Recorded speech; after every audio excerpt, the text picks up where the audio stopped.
The August Nebraska Farmer features a story on the Bazille Groundwater Management Area, a project covering 756 square miles over 3 counties and 4 natural resources districts.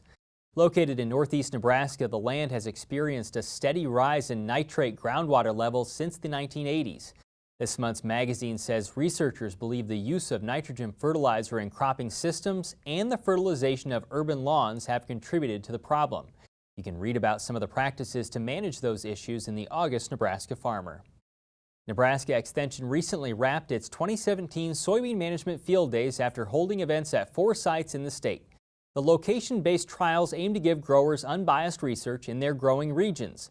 Nebraska Extension educator Keith Glewen organizes the field days each year. We talked with him in North Platte, a location that held significance this year as the field days had never been that far west in the state. Well, Jeff, first of all, we've been on the road with this program for 17 years now, and we try to capture the different soybean growing regions in Nebraska. And to be honest with you, this is as far west as we've ever been. And one of the reasons is we know soybeans are moving west, and there's growers out there who are investing in research and market development and so forth. And it's only fair that we try to provide them with some unbiased research-based information. For people in the east, can you describe how prevalent soybeans are in this area, maybe kind of how they're used right now? Well, their use, of course, is not much different than what the growers, marketing beans for meal and oil. But growers here are looking at it as a rotational crop because they're having some issues with continuous corn. There's been some disease problems in most recent years that have shown up, and then of course there's some insect resistant issues, and they're finding out that if they rotate beans with corn, that when they rotate back to corn, they get a yield boost from it, and of course their cost of production isn't quite as high as it is for irrigated corn production. What would be the challenges to growing it in this region? I think one of the challenges is identifying the right genetic material to plant, in other words, the right varieties. There hasn't probably been a lot of work done in comparison to eastern Nebraska by private industry and by public entities as far as variety testing.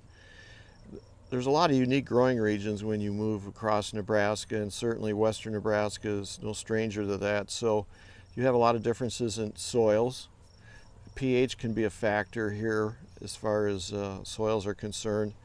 You have differences in elevation, which can make a big difference in the response of a variety compared to being in the Platte River Valley like we're at right here. So those are probably a couple big challenges. And then if you've never grown soybeans, there's all the issues associated with weed management that you have to become familiar with if you're going to succeed. Tell me about some of the bigger topics and the more important topics that are being discussed at this year's soybean management field days.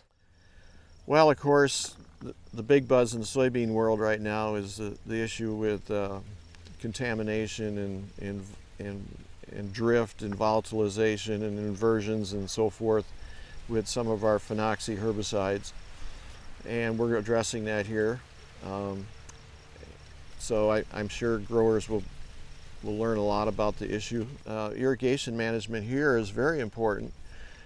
It costs money to pump water, and we want to conserve our water for the future, and so we have a good complement of faculty members here, Nebraska Extension people that are going to address that, both in their research plots here as well as the presentations they give today to the growers.